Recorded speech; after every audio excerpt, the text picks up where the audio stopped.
podríamos empezar a comentar precisamente cómo toda esta gran estafa financiera global surge de un concepto básico, que es el concepto de deuda, es decir, es el concepto de préstamo a interés, algo tan cercano a nosotros que nos parece inofensivo y que tiene una lógica, y cuando quieras podemos definir. Lo primero que no tenemos que pensar es precisamente en las entidades bancarias, domésticas o pequeñas a las que tenemos acceso, dado que ellos mismos son los primeros desconocedores del verdadero funcionamiento global. Más bien tendríamos que pensar en los bancos centrales, en el Banco Central Europeo o en la Federal Reserve americana. Si yo os dijera que la potestad de crear dinero, es decir, de fabricar dinero en Estados Unidos, por ejemplo, de fabricar dólares, no corresponde al gobierno de los Estados Unidos, sino a una entidad privada, ¿qué me diríais? Sencillamente es así incluso aunque es una medida anticonstitucional. El 22 de noviembre de 1910, un grupo de financieros se reunió en una isla llamada Jekyll, en el estado de New Jersey, y había 9 personajes. Estaban el senador Nelson Aldrich, que pertenecía al Trust del Caucho y del Tabaco, estaba Abraham Payat Andrew, que era economista ayudante del secretario del Tesoro, Buck Vanderly, que era presidente del National City Bank. Bueno, no vamos a aburrir a la gente. 9 personas. Y el 21 de diciembre de 1913, después de redactar el proyecto de un banco de la Reserva Federal, cuando la mayoría de los miembros del Congreso, y esto es importante, esto es divertido en un sentido terrible, estaban pasando de las vacaciones de Navidad en sus hogares, es decir, cuando ni siquiera había quórum en el Congreso, se hizo votar de una forma completamente subrepticia la ley llamada de Federal Reserve Act, que no era otra cosa que el borrador redactado por estos 9 personajes. Esta ley autorizaba el establecimiento de una corporación de la Reserva Federal, entidad privada, con fondos iniciales privados y dirigida con un consejo de directores. ¿Qué significa esto en la práctica? Significa que en ese mismo instante el Estado pierde la soberanía de crear su propia moneda. A partir de ese momento, el Estado, si quiere emitir moneda, se la tiene que pedir prestada a una empresa privada. ¿Y esta empresa privada qué tiene? Tiene una imprenta. Esto es lo que tiene, una imprenta. Eso es lo que es un banco. Es una imprenta en la que tiene un gasto de papel y tinta. Entonces ahora vamos a entender muy bien cuál es ese mecanismo casi satánico y maquiavélico de la deuda. Imaginemos que cualquiera de vosotros tiene esa imprenta e imprime pues $1 millón, porque el Estado necesita ese $1 millón. Tiene narices, el Estado lo necesita y se lo tiene que pedir una entidad privada. Tú lo imprimes, le das a la palanca varias veces arriba y abajo hasta que sale el $1 millón y se lo prestas. Y por supuesto, como se lo prestas a crédito. Por ejemplo, vamos a imaginarnos que un 10%. Si tú le prestas $1 millón al Estado para que él te devuelva cuando pueda ese $1 millón más un 10% de interés, pero tú no has imprimido nunca ese 10% de interés, ¿cómo te lo pueden devolver? Nunca te lo podrán devolver, porque tú has imprimido $1 millón, no has imprimido $1.100.000. Ese es el mecanismo por el que se tiene control sobre absolutamente todo, empezando por los países. Por eso todos los países están ahogados por la deuda externa, una deuda absolutamente imposible de pagar, porque sencillamente no existe. Porque es una de las conspiraciones, ya que la estamos llamando así, que mejor ha funcionado en la historia del mundo, porque nadie ni por un momento, ni por un solo segundo se la cuestiona. Y eso es lo que hace que sea tan absoluta y diabólicamente eficaz. No hace muchos años, hace menos de una década, el primer ministro canadiense hizo una encuesta a muchos sectores de la población, preguntándoles de dónde provenía el dinero, porque damos por hecho que el dinero surge. No, la verdad es que no damos por hecho nada, sencillamente es algo que está ahí, del mismo modo que están ahí los armarios de caoba. Y cuando se hizo esta encuesta, lo cierto es que nadie sabía justificar cuál era el origen del dinero, en qué se fundamentaba, e incluso extendiendo esta encuesta a empleados bancarios, el resultado fue idéntico. Es algo que nadie jamás se cuestiona. Nunca se ha hecho una película taquillera en Hollywood el origen del dinero. Se ha hecho sobre cualquier ejemplo que se nos pueda ocurrir, y algunas incluso conspiraciones realmente complicadas y delicadas, pero jamás sobre esto. Y ahí radica probablemente su diabólica eficacia. A partir de los años 80 también se promovió una ley que hacía que a partir de ese momento el Estado no tuviera la potestad de fabricar su propio dinero. Daos cuenta de lo que es eso. Eso es vender conscientemente a tu pueblo, vender conscientemente a tus ciudadanos. Y a partir de ese momento, para conseguir dinero había que pedirlo prestado a los bancos. Vamos a ir un poco hacia atrás.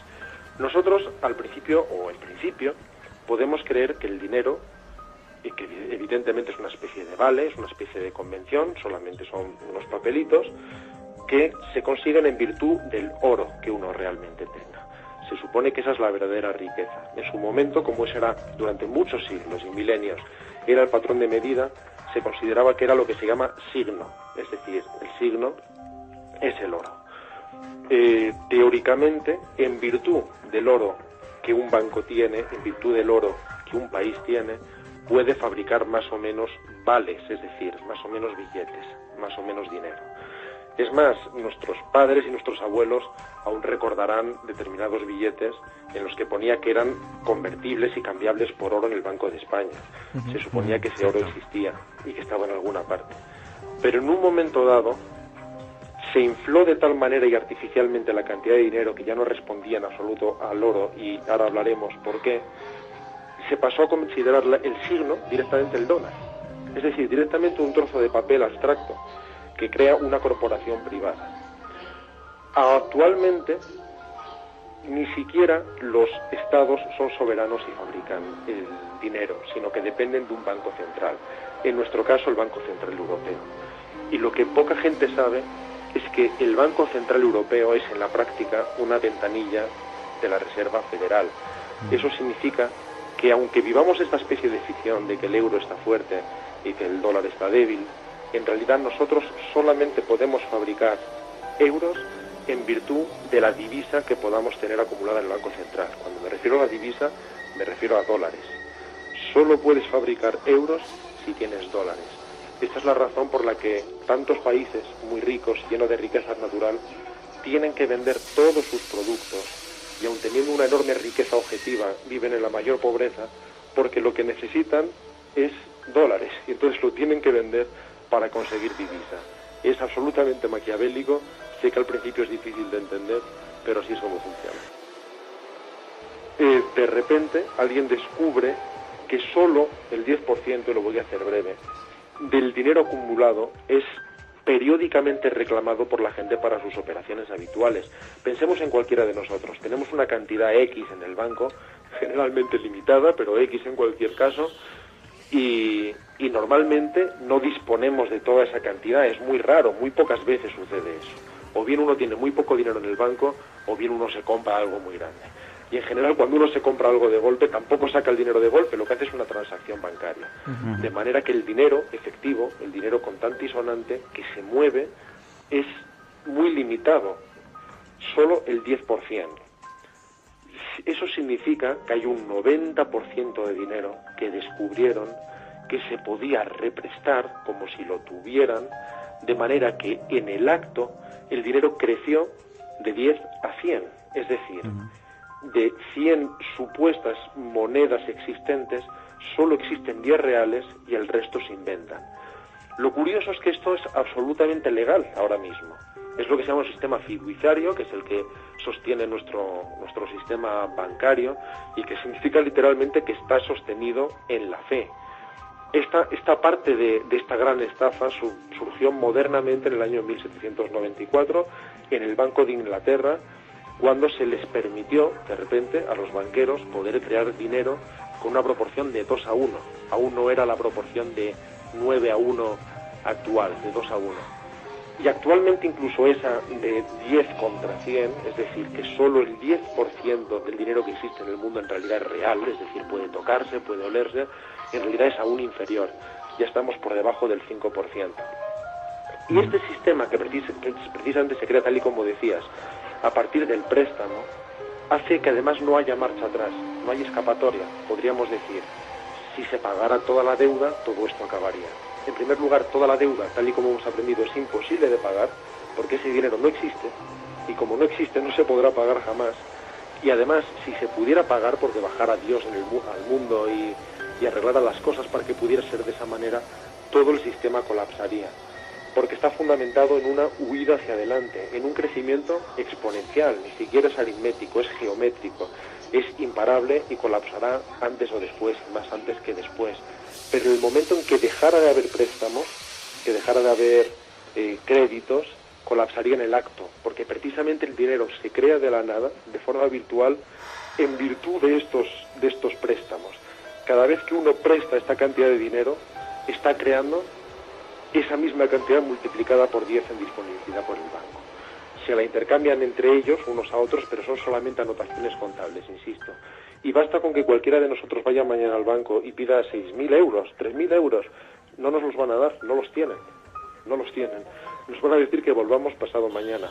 Nosotros nos creemos que tienen grandes arcas en los sótanos, con enormes cajas de seguridad, y que si vamos a otear nuestro dinero cada día, lo podremos ver y sabremos que está durmiendo en paz.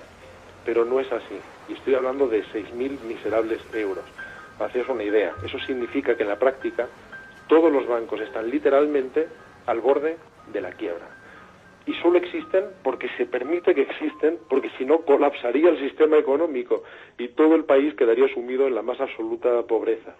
Pero cuando uno va al casino tiene que tener claro que está trucado y que va a salir perdiendo. Es lo mismo que uno tiene que aprender cuando va al banco.